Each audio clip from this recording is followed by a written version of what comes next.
Enemies People, written by Yevgeny Yevtushenko. In 1941, Mama took me back to Moscow. There I saw our enemies for the first time.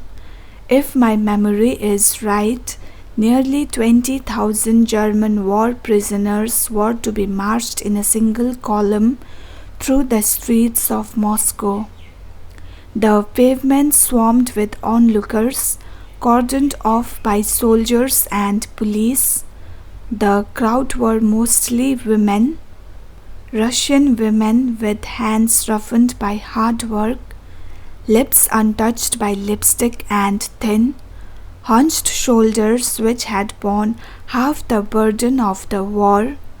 Every one of them must have had a father or a husband, a brother or a son killed by the Germans. They gazed with hatred in the direction from which the column was to appear. At last we saw it.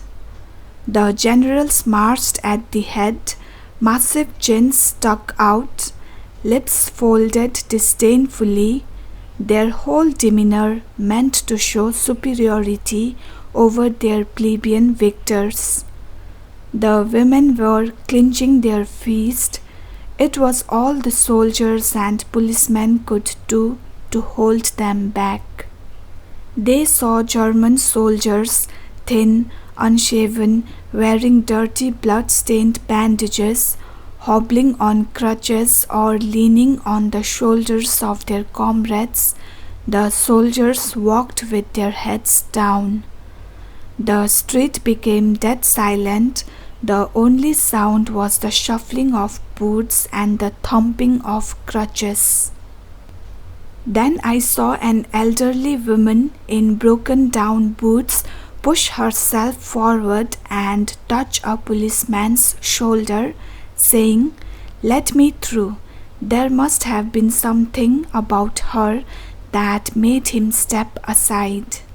She went to the column, took from inside her coat something wrapped up in a colored handkerchief and unfolded it. It was a crust of black bread.